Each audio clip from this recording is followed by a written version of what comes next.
আগামী দিনের গণতন্ত্র প্রতিষ্ঠার লক্ষ্যে জনগণের রায়ে যিনি বাংলাদেশের প্রধানমন্ত্রী হয়েছেন, বিএনপির চেয়ারম্যান, নবনির্বাচিত প্রধানমন্ত্রী জনাব তারেক রহমানের জন্য দোয়ার আয়োজন করেছি এবং সেটার জন্যই আমরা গতকাল থেকে এখানে আমরা এতিমখানার এতিমদেরকে নিয়ে আমরা এখানে কোরআন খতম করাবো এবং আমাদের দুস্থ মানুষের মধ্যে আমরা খাবার বিতরণ করব এবং জাতীয়তাবাদী দলের নেতাকর্মীদের মিলন মেলা রূপান্তরিত করে আমরা ইফতার এবং দোয়া অনুষ্ঠান আয়োজন করেছি।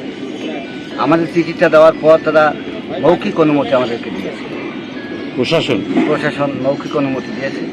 গতকাল থেকে তারা আমাদেরকে বলছে যে এখানে করা যাবে না, কিন্তু আমরা যেহেতু চিঠি দিয়ে তাদেরকে অনুমতি নিয়েছি, আমরা এখনো পর্যন্ত করা যাবে না এই ধরনের কোনো চিঠি আমরা পাই নাই।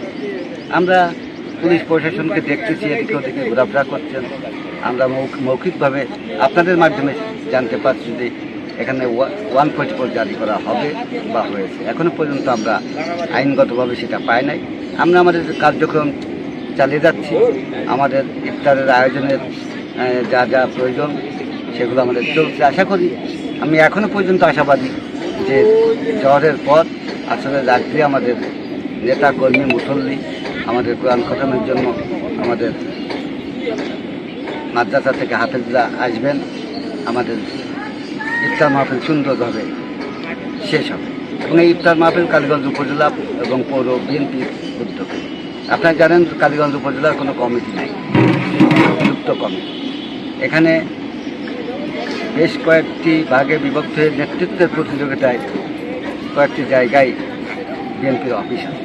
তারই ধারাবাহিকতায় আমাদের এখানেও আমাদের নরডাঙ্গা রোডে একটা অফিস আছে।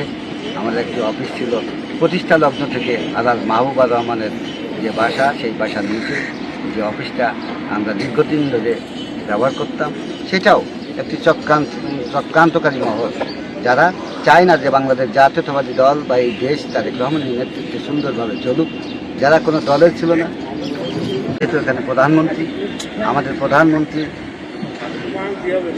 সম্মানে এবং দেশ সুস্থ সুন্দরভাবে পরিচালনার সাথে আমরা আইনের প্রতি শ্রদ্ধা জানাই এবং আইন যেটা বলবে আমরা নিশ্চয় সেটা মেনে নেব।